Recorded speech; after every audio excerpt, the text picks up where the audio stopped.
todos en mi pueblito tenían miedo a Poncho. Ya sea un ente maligno, monstruo o fantasma.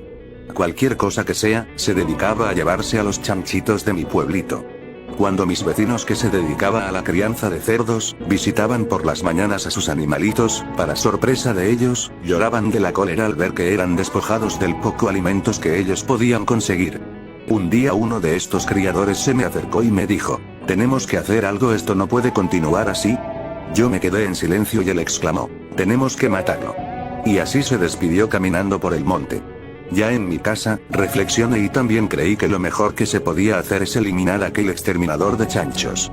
Pero no tenía la valentía, en realidad nadie tenía la gallardía para enfrentarlo.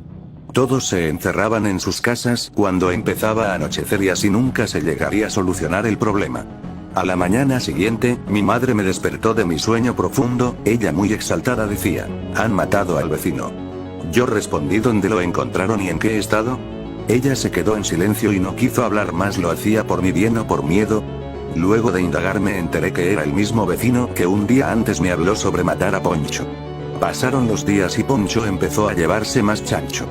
Podía ver cómo los vecinos lloraban y se lamentaban de su suerte. Mi madre, que también tenía un chanchito, temía por la pérdida de este y siempre me decía que esté vigilando lo que Poncho se lo podía llevar. Pero al anochecer me metía a la casa como todos y dejaba a la suerte su vida. Los días pasaron y al parecer mi chancho tenía la suerte de no ser exterminado. Una noche, mientras leía una noticia en el periódico sobre una chocolatada que había terminado siendo un desastre, escuché que mi chanchito lloraba en su corral. ¡Qué raro!, me dije. Seguí leyendo la noticia y decían que un grupo de desadaptados habían roto las rejas del local donde se realizaba la chocolatada.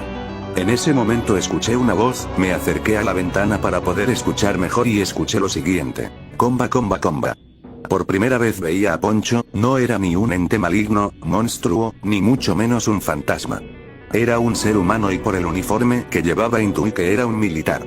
Cuando salí de la ventana para no ser observado, tuve la valentía para volver a asomarse y vi a Poncho corriendo llevando en los brazos a mi chancho. Sentí una impotencia y una rabia por aquel ser. Ahora, ¿cómo se lo explicaría a mi madre? Corrí al cuarto de mi madre y se lo conté todo. Ella lloró a mares y se alegró de que no me haya pasado nada y me dijo lo siguiente, no te preocupes, podemos comprar otro. Yo sabía que eso no era verdad, éramos pobres y nunca tendríamos el dinero para comprar otro. Me despedí de mi madre y regresé a mi cuarto. Cogí el periódico y seguí leyendo, decían que el organizador de la chocolatada se había suicidado y que todos sus seguidores lloraban su pérdida. Cerré el periódico y lo guardé debajo de la cama, apagué la vela y me eché en la cama. Segundos después escuché nuevamente la voz de Poncho. Comba, comba, comba. Lo escuchaba cada vez más cerca. ¿Acaso no había saciado su hambre y volvía por más? ¿Y qué pasaría si al venir a mi casa y no encontraba nada, mi madre y yo fuéramos víctimas? No lo dudé ni un segundo, salí de la cama y cogí el machete que guardaba mi madre en la cocinita. Y me quedé junto al machete en la ventana esperando a Poncho. Ya no se oía su voz, creí que al no encontrar nada se había retirado, pero no. La puerta empezó a sonar y muerto de miedo solté el machete. Lo volví a coger y con temor me acerqué a la puerta. Entonces escuché que un chancho estaba detrás de mi puerta. Abrí la puerta y era mi chanchito. Lo abracé y lloré de alegría.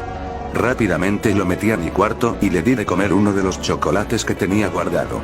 Me dije, mañana sorprenderé a mi mamá. Cerré muy bien la puerta y me eché en la cama, y mi chanchito estaba en el suelo durmiendo plácidamente. No podía dormir, estaba lleno de euforia por haber recuperado el animalito y solo me quedaba mirando al techo, pero luego percibí que el chancho roncaba. Era un ronquido extraño, tenía algo de humano. Lentamente salí de la cama, me acerqué al chancho y con mi dedo me acercaba a su hocico. Podía escuchar su ronquido que poco a poco se convertía en palabras. Hasta que escuché lo siguiente. Comba, comba, comba. Cogí rápidamente el machete debajo de la cama, pero ya no estaba. Al volver la mirada a mi chanchito, él ya no estaba. Se había transformado en Poncho. Me tiré para atrás asustado, él tenía el machete en su mano y se acercaba amenazante cada vez más. Yo exclamaba, aléjate monstruo, y él respondía, comba, comba, comba.